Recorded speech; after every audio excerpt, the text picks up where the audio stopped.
Hi everyone, welcome back to my YouTube channel AG History Companion. In this video, we are going to cover last part of chapter 2 Kings, Farmers and Towns, Early States and Economies.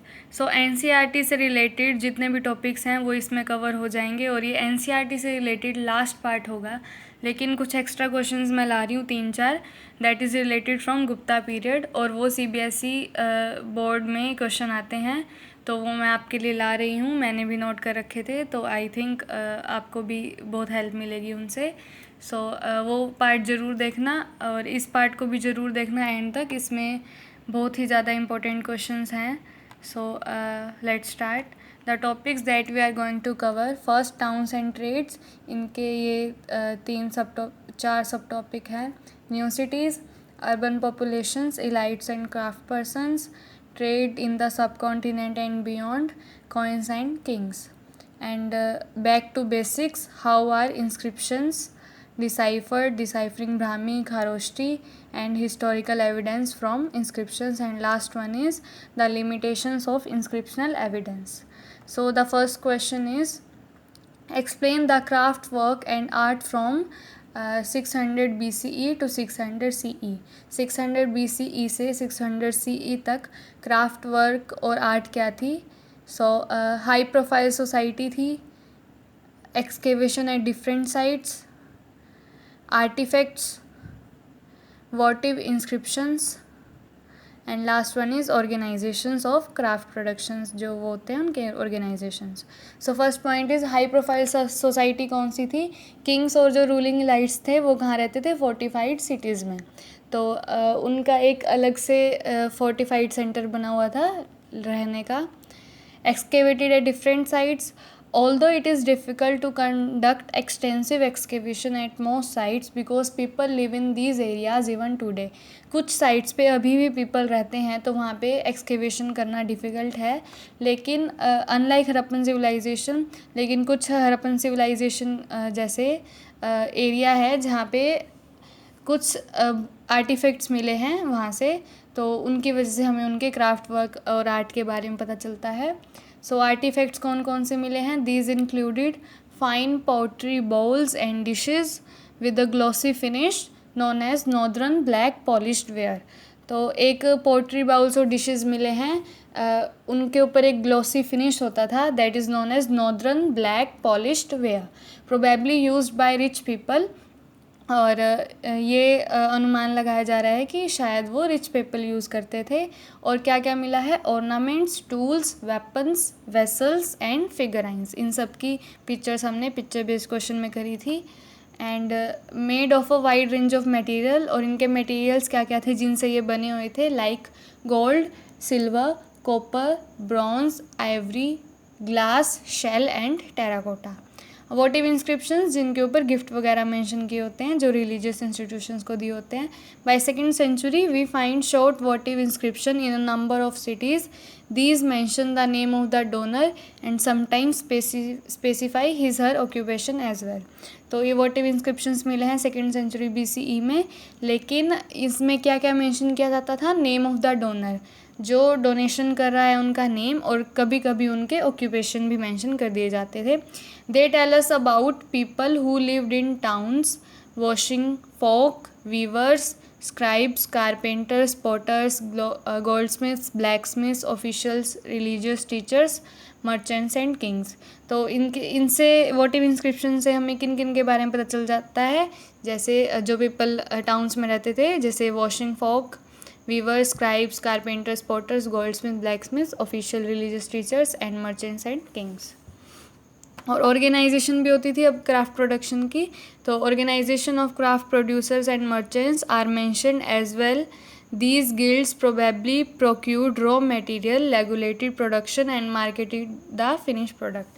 तो इनकी organisation होती थी कुछ producers की, जैसे कि mention किया गया है, और इनको गिल्ड्स बोला जाता है। गिल्ड्स और शेरनीज़, ये इनका एक ग्रुप होता है जिसको बोलते हैं गिल्ड्स एंड शेरनीज़।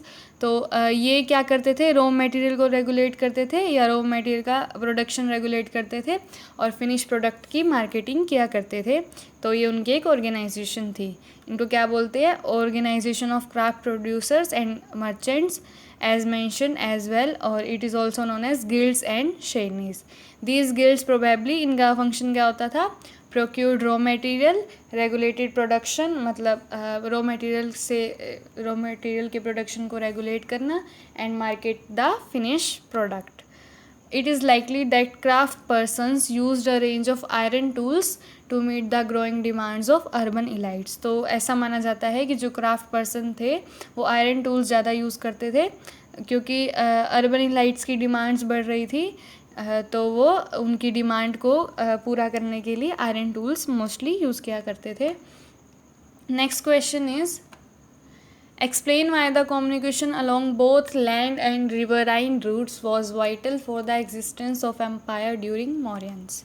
So इसमें इस क्वेश्चन में ये पूछा गया है कि जो कम्युनिकेशन है वो लैंड और रिवरनाइन रूट दोनों से होता था और उसी की वजह से जो मौर्यन एम्पायर है वो एग्जिस्ट कर रहा था. सबसे पहले मौर्यन एम्पायर एक वास्ट एम्पायर था, उसके बाद लैंड एंड रिवर रूट्स, और बाकी एक दो पॉइंट्स नेक्स्ट स्लाइड में पढ़ेंगे. Mauryan empire was a vast empire, और इस अब बहुत बड़ा एम्पायर था तो ट्रांसपोर्टेशन मींस चाहिए होते थे. किस किस के लिए, are required for people movement, people की मूवमेंट के लिए, military activity, political control, trade, commerce and exchange of ideas and knowledge. तो उसके लिए हमें क्या क्या यूज़ करते थे, हम मीन्स क्या यूज़ करते थे, land and river roots. From 6th century BCE, land and river routes crisscrossed the subcontinent and extended in various directions. तो लैंड एंड रिवर रूट्स क्रिसक्रॉस्ड मतलब सारी तरफ सबकॉन्टिनेंट में बिखरे हुए थे रूट्स वगैरह, and extended in various directions, और बहुत सारी डायरेक्शंस में एक्सटेंड किए गए थे. ओवरलैंड, और ओवरलैंड पे कैसे थे, Central Asia and beyond. Land मतलब लैंड रूट्स कौन कौन से थे, सेंट्रल एशिया एंड बियॉन्ड. और ओवरसीज़, ओवरसीज़ सब फर्स्ट है extended across the Arabian Sea to East and North Africa. Arabian Sea से East and North Africa and West Asia through the Bay of Bengal to South East Asia and China. तो मैंने एक map दिखाया है, देखो इसके अंदर, overseas from ports that dotted the coast line. ये देखो ये अरेबियन सी हो गया, extended across the Arabian Sea to East and North Africa. Africa ये हो गया, तो ये East Africa, this is North Africa.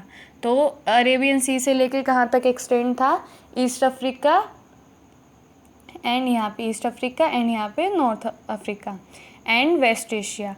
Waste Asia कौन सा होगा, ये वाला, मतलब यहाँ से यहाँ पे भी, यहाँ पे भी, यहाँ पे भी, ये रूट्स हो गए. जैसे देखो ये रिवर्स वगैरह जा रही है ना, ये देखो, हाँ. और through the Bay of Bengal, Bay of Bengal कहाँ है, ये रहा Bay of Bengal, to South East Asia, Asia ये रहा, साउथ ईस्ट एशिया यहाँ पे, and China, South China Sea दिखा रहा है ना, यहाँ पे चाइना है, यहाँ पे है चाइना. तो बे ऑफ बंगाल से South East Asia and China, और अरेबियन सी से West Asia and East and North Africa. So I think आपको याद हो जाएगा easily. Some next points are control over routes. अब रूट्स के ऊपर कंट्रोल करने के लिए किंग्स क्या टेक्निक्स यूज़ करते थे. उसके बाद पीपल ट्रैवर्स्ड फ्रॉम दिस रूट्स, कौन कौन से पीपल इन रूट्स को यूज़ किया करते थे. फिर गुड्स ट्रांसपोर्टेड, और कौन कौन से टाइप के गुड्स ट्रांसपोर्ट किए जाते थे. Rulers attempted to control this routes by offering protection for a price. मतलब वो क्या करते थे कि जो भी यहाँ से पीपल मूव करते थे उनको प्रोटेक्शन प्रोवाइड करते थे और उनसे एक प्राइस ले लेते थे. Those who traverse these routes include peddlers. सबसे पहले peddlers who probably traveled on foot, मतलब जो foot से आते हैं, and merchants who traveled with caravans of bullock carts and pack animals. और कुछ merchants होते थे वो कैसे travel करते थे, caravan से bullock carts पे और pack animals पे. Next one is seafarers whose ventures risky but highly profitable. और कौन कौन ये रूट्स यूज़ करते थे, सी फेयरर्स, उनके वेंचर्स रिस्की होते थे, वेंचर्स मीन्स जर्नी वगैरह जो वो करते थे, लेकिन दैट आर हाईली प्रॉफिटेबल, उनको बहुत प्रॉफिट होता था उनसे। And successful merchants designated as masattuvan in Tamil and setthis and satthavahas in Prakrit could become enormously rich. तो जो सक्सेसफुल मर्चेंट्स होते थे जिनको प्रॉफिट बहुत ज़्यादा होता था, उनको तमिल में मसाटुवान बोलते थे, और सेठीज़ एंड सतावाहाज इन प्राकृत, और ये मोस्टली रिच मर्चेंट्स होते थे। अब कौन कौन से गुड्स ट्रांसपोर्ट किए जाते थे? A wide range of goods were carried from one place to another like salt, grain, cloth, metal ore. Salt, grain, cloth and metal ore. Finish products, अब कुछ फिनिश प्रोडक्ट्स भी यूज़ किए जाते थे, जैसे stone, timber, medicinal plants, to name a few spices, कुछ spices specially pepper. Pepper तो high demand था, पेपर की तो हाई डिमांड थी रोमन एम्पायर में, as well as textiles and medicinal plants. तो फिनिश प्रोडक्ट्स कौन कौन से हो गए? स्टोन, टिम्बर, मेडिसिनल प्लांट्स और स्पाइसेस स्पेशली पेपर, जो रोमन एम्पायर में जिसकी डिमांड बहुत हाई थी, और textiles. And these were also transported across the Arabian Sea to Mediterranean Sea. तो ये अरेबियन सी से मेडिटेरियन सी तक भी ट्रांसपोर्ट किए जाते थे। So next question is, what do you mean by numismatics? How has the study of coins help the numismatist to reconstruct possible commercial network? Numismatics क्या होता है पहले तो ये बताना है, उसके बाद how has the study of coins, coins की स्टडी की वजह से न्यूमिस्मेटिक्स मतलब जो कॉइन की हेल्प से पास्ट रिकन्स्ट्रक्ट करते हैं, उनको कैसे हेल्प मिली कि वो कुछ पास्ट कमर्शियल नेटवर्क्स रिकन्स्ट्रक्ट करके दें।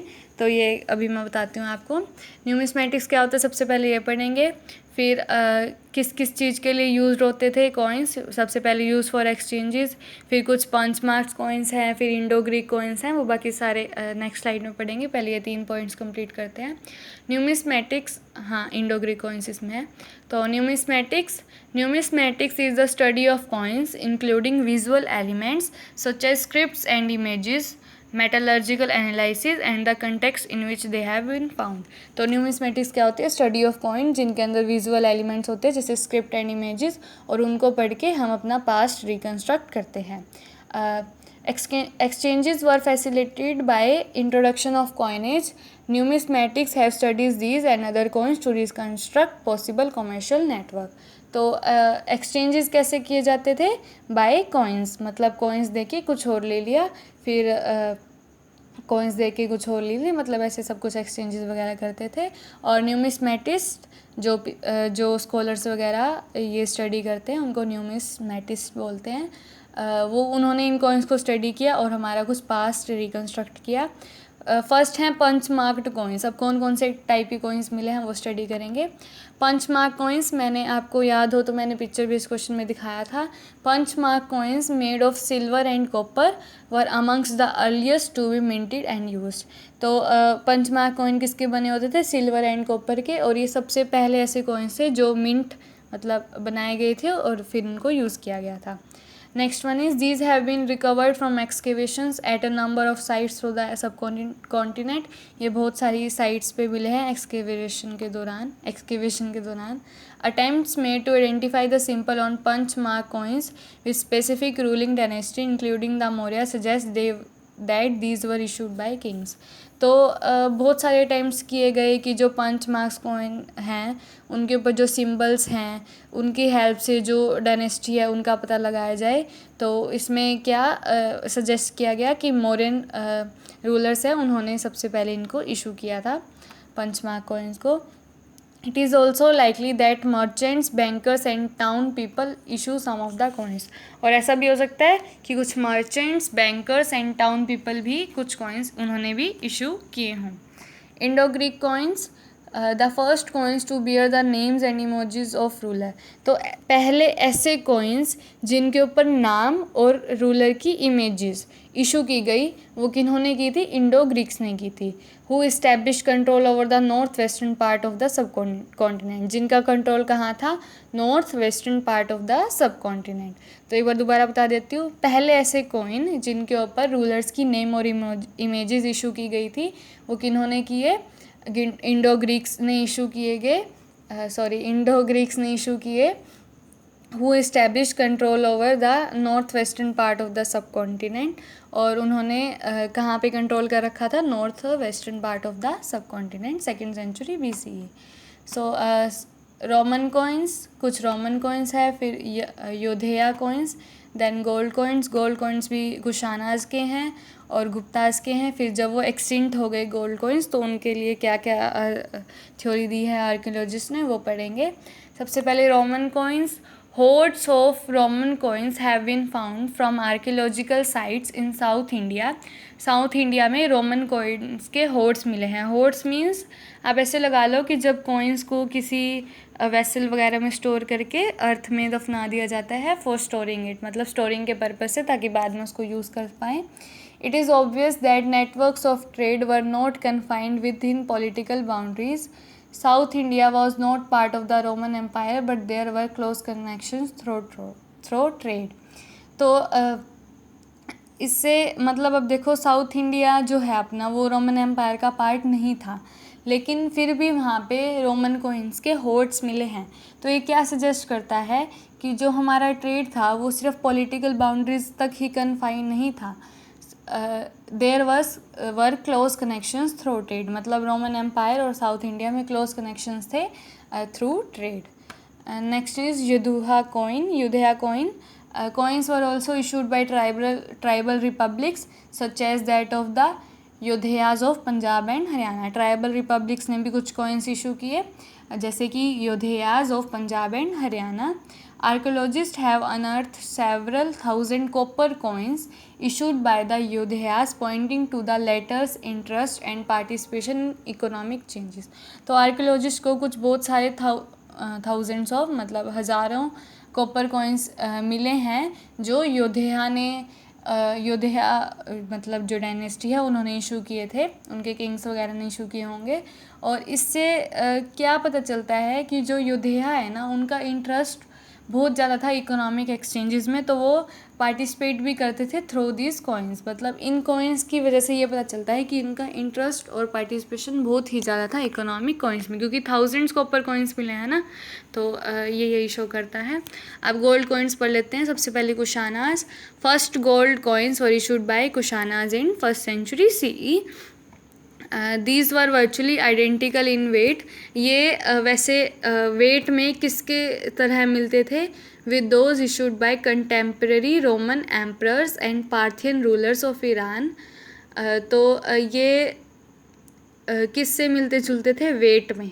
Virtually identical in weight, weight में किससे मिलते जुलते थे, जो रोमन एम्परर्स थे और पार्थियन रूलर्स ऑफ ईरान थे, उनके कॉइन से कुशाना के गोल्ड कॉइन्स वेट में मिलते जुलते थे। And have been found from several sites in North India and South Asia. और कहाँ कहाँ पे मिले हैं, नॉर्थ इंडिया और सेंट्रल एशिया की बहुत सारी साइट्स पे। Next one is Gupta.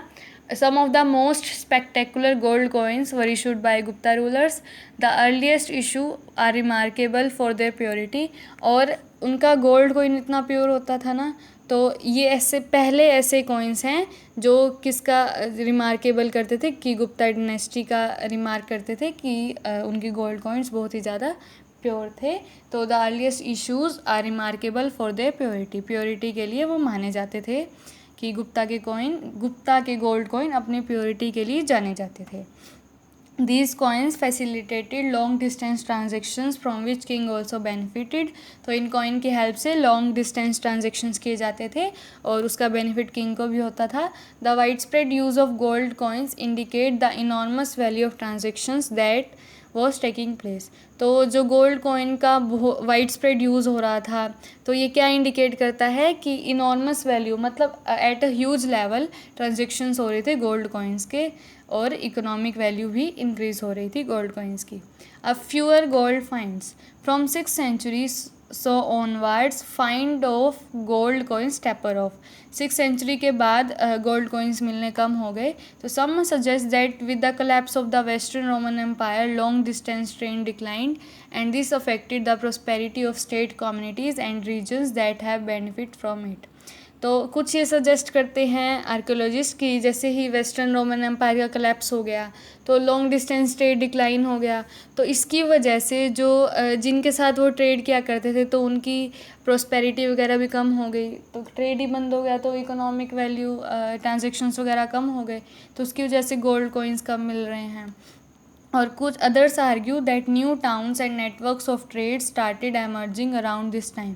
कुछ ये आर्ग्यू करते हैं कि न्यू टाउन्स और नेटवर्क्स एमर्ज कर रहे थे, तो ये they also point out that finds of coins of the at that time are pure coins mentioned in inscriptions and text. Could it be that there are fewer finds because coins were in circulation rather than hoarded? तो हमें coins के evidences कम क्यों मिले हैं, क्योंकि coins circulation में ज़्यादा थे रेदर देन होर्डेड, मतलब स्टोर कम करते थे, यूज़ ज़्यादा करते थे, तो उनके एविडेंसेस कम मिले हैं हमें। तो यही कुछ थे। हमने क्या क्या पढ़ा, सबसे पहले न्यूमिस्मेटिक्स क्या होता है वो पढ़ा, उसके बाद यूज़ फॉर एक्सचेंजेस के लिए यूज़ होते थे, उसके बाद इंडो ग्रीक कॉइन्स पढ़े और पंचमार्क कॉइन्स पढ़े, उसके बाद कुछ रोमन कॉइन्स, युद्धेया कॉइन्स और गोल्ड कॉइन्स। तो आई होप ये आपको याद हो जाएंगे easily. Next one is how are inscriptions deciphered. Deciphering Brahmi, उसके बाद डिसाइफरिंग खरोष्टी और फिर हिस्टोरिकल एविडेंसेस जो इंस्क्रिप्शन से मिले हैं। तो Brahmi, most scripts used to write modern Indian languages derived from Brahmi script used in the most Ashokan inscription. तो जो स्क्रिप्ट मोस्टली यूज़ की गई है to write in modern Indian languages, मतलब जो मॉडर्न इंडियन लैंग्वेजेस लिखने के लिए जो स्क्रिप्ट यूज़ की गई है वो कहाँ से डिराइव की गई है, ब्राह्मी स्क्रिप्ट से, that is used in most Ashokan inscriptions. उसके बाद from 18th century European scholars aided by Indian pandit worked backwards from contemporary Bengali and Devanagari manuscript comparing their letters with older specimens. तो 18th सेंचुरी में यूरोपियन स्कॉलर्स को add किया था Indian pandits ने, और वो वर्क कर रहे थे contemporary Bengali and Devanagari script पे, और उनको कंपेयर कर रहे थे लेटर्स विद ओल्डर स्पेसिमेंस, मतलब देवनागरी स्क्रिप्ट और जो बंगाली स्क्रिप्ट है उसको कंपेयर करके पुराने जो स्क्रिप्ट है उनसे कंपेयर कर रहे थे। आपको याद हो तो हमने पिक्चर बेस्ड क्वेश्चन में एक ऐसा कंपैरिजन देखा भी था, देवनागरी स्क्रिप्ट और एक और शायद प्राकृत स्क्रिप्ट में था, पता नहीं किस में था, शायद संस्कृत स्क्रिप्ट में था। Scholars who studied these early inscription sometimes assume that these were in Sanskrit although the earliest inscription were in fact in Prakrit. तो जो स्कॉलर जिन्होंने इंस्क्रिप्शन स्टडी की है, कुछ को तो ये लगता है कई बार कि ये संस्कृत में है, लेकिन जो अर्लीस्ट इंस्क्रिप्शन है वो रियली में प्राकृत में है। उसके बाद it was only after decades of painstaking investigation by several epigraphists that James Prinsep was able to decipher Ashokan Brahmi in 1838।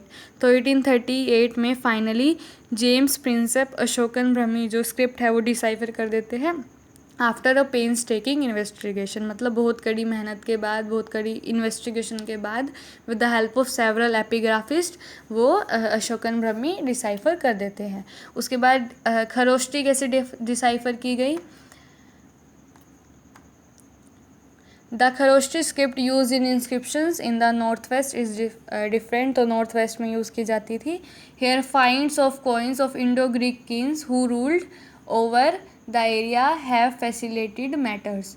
तो यहाँ पे कुछ इंडो ग्रीक किंग्स के जो कॉइन्स मिले हैं वो पता है नॉर्थ वेस्टर्न एरिया में रूल करते थे, तो उन्होंने कुछ ये इंस्क्रिप्शंस वगैरह फैसिलिटेट करवाई थी।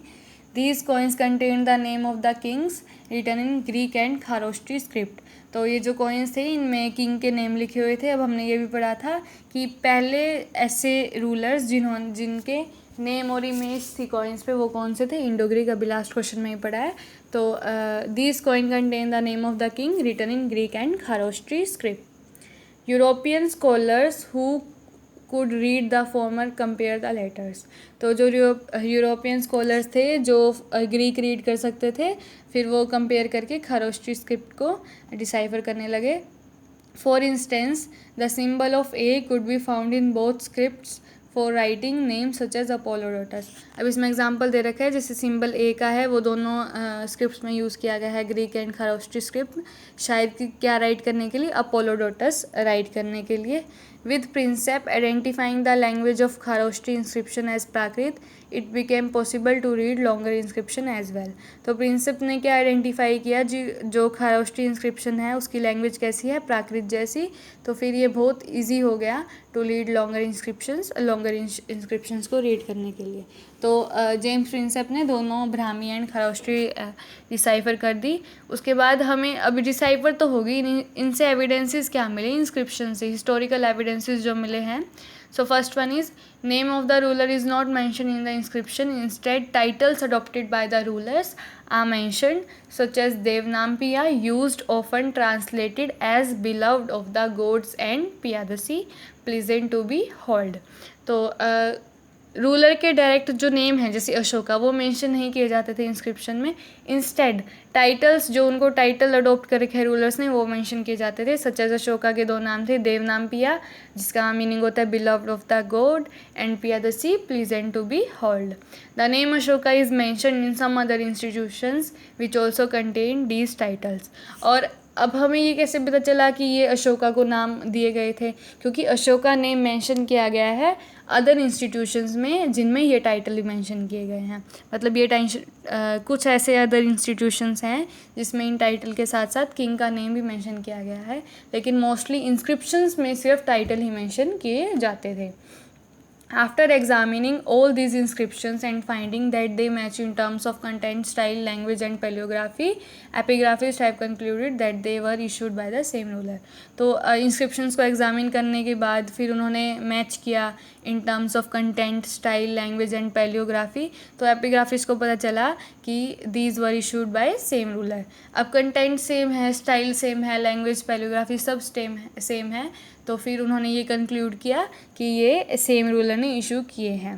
Kings order were inscribed on natural rock. कई बार जो किंग्स के ऑर्डर है वो नेचुरल रॉक पे इंस्क्राइब किए जाते थे, और वो कहाँ पे होते थे, नियर सिटीज़ या इंपॉर्टेंट रूट्स ऑफ कम्युनिकेशन, मतलब जो मेन रूट्स है कम्युनिकेशन के. तो कईयों को ये लगता था so that person has stop to read this, मतलब कोई जो पासर बाय होगा वो पर्सन रुक जाएगा और उसको रीड करने लगेगा. लेकिन क्या उस टाइम सारे लिटरेट होते थे, ये एक इम्पॉर्टेंट क्वेश्चन है जिसका आंसर हमें अभी तक नहीं मिला है. Next one is some Ashokan inscription like the order of the king and the anguish of the king provide evidence to some of these problems. फिर इनकी प्रॉब्लम्स वगैरह का सोल्यूशन उनको कैसे मिला, कुछ सोर्स पढ़े थे हमने, ऑर्डर ऑफ द किंग और एंग्विश ऑफ द किंग, तो उन इंस्क्रिप्शन वगैरह की हेल्प से उनको इनके प्रॉब्लम्स सॉर्ट आउट हुई. So the last question is to what extent the epigraphists face limitations of the inscriptional evidences. तो अब सभी को ये पता है कि भाई एपिग्राफिस्ट कौन होते हैं, जो इंस्क्रिप्शन की स्टडी करते हैं, और मोस्टली जो इस चैप्टर 2 है इनके सोर्सेज क्या हैं, इंस्क्रिप्शंस, क्योंकि हम सारी जगह इंस्क्रिप्शंस पढ़ के आए हैं. तो एपिग्राफिस्ट ने क्या क्या प्रॉब्लम्स फेस की इंस्क्रिप्शंस को स्टडी करने में. तो first one is technical limitations, next lack of clarity, meaning of words. तो टेक्निकल लिमिटेशंस क्या क्या थी, letters were very faintly engraved, मतलब फेंटली मतलब धुंधले एनग्रेव्ड किए हुए थे, and thus reconstruction was uncertain, तो रिकन्स्ट्रक्शन करने में थोड़ी प्रॉब्लम आ रही थी. लैक ऑफ क्लैरिटी, इंस्क्रिप्शंस में भी डैमेज और लेटर मिसिंग्स, कई बार इंस्क्रिप्शंस डैमेज हुई और लेटर्स भी मिसिंग थे, तो उसमें क्लैरिफाई नहीं कर पाए क्या रिटर्न है. Meaning of word, not always easy to be sure about exact meaning of the word use in inscription. कई बार जो वर्ड इंस्क्रिप्शन में यूज़ किया गया है उसका एग्जैक्ट मीनिंग नहीं पता चल पाता. सम of which may be specific to a particular place of time, मतलब जो किसी पर्टिकुलर प्लेस और टाइम की इंस्क्रिप्शन है उसमें कुछ ऐसे वर्ड्स यूज़ किए जाते हैं जिसका एग्जैक्ट मीनिंग नहीं पता चल पाता. तो scholars are constantly debating and discussing alternative ways of reading inscriptions. तो स्कॉलर्स डिबेट और डिस्कस कर रहे हैं कुछ alternative ways to read inscriptions. So और क्या क्या प्रॉब्लम थी, अनडिसाइफर्ड, अभी कुछ और लैंग्वेजेस है जो अनडिसाइफर्ड है जिनकी वजह से इंस्क्रिप्शन हम पढ़ नहीं पा रहे. सम डिस्ट्रॉयड, कुछ इंस्क्रिप्शन डिस्ट्रॉयड हो गई हैं. नॉन रेलेवेंस, कईयों का मैटर रेलेवेंट नहीं है, कईयों का कंटेंट अच्छा नहीं है. तो एक बार पढ़ लेते हैं. Several thousand inscriptions have been discovered, not all have been deciphered, publish and translated. Thousands of inscription discovered की गई हैं, लेकिन सारी ना ही डिसाइफर्ड की गई हैं, ना ही पब्लिश और ना ही ट्रांसलेटेड. तो ऐसा ही लगता है कि भाई हमने कम फाइंड आउट कर रखी है। Some destroyed many more inscription must have existed. अब इससे भी ज़्यादा 1000 तो हमने डिस्कवर की हैं, लेकिन इससे ज़्यादा भी कुछ और एग्जिस्ट करती होंगी which have not survived the ravages of time, मतलब जो टाइम के साथ डीके हो गई होंगी। So what is available at present is probably only a fraction of what was inscribed. तो जो अभी हमें कुछ इंस्क्रिप्शंस मिले हैं, प्रोबेबली वो मतलब फ्रैक्शन हैं जो मिले हैं उनका, मतलब हैं तो बहुत सारे, कुछ डैमेज हो गए, लेकिन जो हमें मिले हैं वो सिर्फ फ्रैक्शन ही हैं, मतलब कुछ पार्ट है, सारे नहीं मिले हमें अभी। Not everything that we consider politically और economically significant was necessarily recorded in instruction. तो हम ये सोचते हैं ना कि जो पॉलिटिकल और इकोनॉमिकली इम्पोर्टेंट होगा वो सब कुछ इंस्क्रिप्शन में रिकॉर्ड किया गया होगा, नहीं। फॉर एग्ज़ाम्पल जो रूटीन की एग्रीकल्चर प्रैक्टिसेस होते हैं या फिर जो खुशियाँ या दुख होते हैं डेली एग्जिस्टेंस के, उनका इंस्क्रिप्शन में कोई मेंशन नहीं किया गया। और इंस्क्रिप्शन में मोस्टली क्या मेंशन किया गया, ग्रैंड इवेंट्स, यूनिक इवेंट्स। तो जो इंस्क्रिप्शंस है ना वो हमें सारी नॉलेज नहीं प्रोवाइड करता पास्ट की, सिर्फ ग्रैंड और यूनिक इवेंट्स। तो फिर इंस्क्रिप्शन से हमें सारा कुछ कैसे पता लग पाएगा जब उसमें रिटर्न ही ओनली ग्रैंड और यूनिक इवेंट्स के बारे में है। So the content of inscription almost invariably project the perspective of the person who commission them. तो जो इंस्क्रिप्शन का जो कंटेंट होता है ना वो किसके पर्सपेक्टिव से होता है, जिसने उसको कमीशन किया गया है। फॉर एग्जांपल किसी रूलर ने इंस्क्रिप्शन बनवाई तो वो रूलर के पर्सपेक्टिव से उसके अंदर जो कंटेंट है लिखा होगा, लेकिन कई सब्जेक्ट के पर्सपेक्टिव से तो नहीं लिखा गया। तो means with other perspective so as to arrive at a better understanding of the past. मतलब इंस्क्रिप्शन दोनों पर्सपेक्टिव से लिखे जाने चाहिए ताकि हमें पास्ट के बारे में अच्छे से पता चल पाए। जो कमीशन करवाता है उसी के पर्सपेक्टिव से लिखा जाता है, लेकिन ये सजेस्ट कर रहे हैं कि दूसरे पर्सपेक्टिव से भी लिखा जाना चाहिए, so that to arrive at a better understanding of the past. I hope you will like all this points. ये पॉइंट्स मैंने बहुत सर्च किए, लेकिन नेट पे भी मेरे को 5-6 पॉइंट्स ही मिले थे, लेकिन मैंने 1-2 पॉइंट्स थोड़ा NCERT में से निकाल के इसमें लिखे हैं। So I hope you will like it. अगर आपको वीडियो पसंद आई हो, like share and subscribe. Thanks for watching.